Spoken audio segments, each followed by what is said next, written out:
So, it all started on a regular Saturday night when my family decided to spice things up with a friendly game of charades.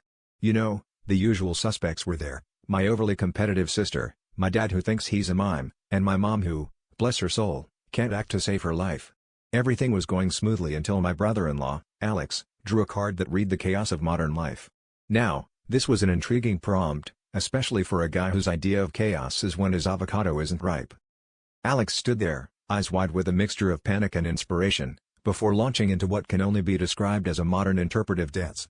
He flailed his arms like a wacky inflatable tube man, then suddenly dropped to the floor, striking a pose like a philosophical thinker contemplating the meaning of life. We all figured he was just getting warmed up, but then he started incorporating yoga moves while maintaining a facial expression of sheer existential dread. It was as if his inner millennial was breaking free, and it was both hilarious and slightly alarming. As the rounds went on, everyone got sucked into the madness.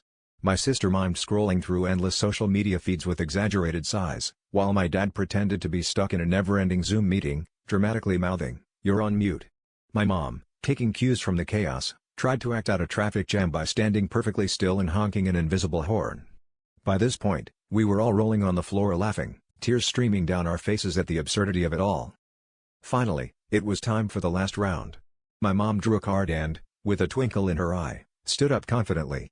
She took a deep breath and began a monologue about the struggles of finding the perfect work-life balance.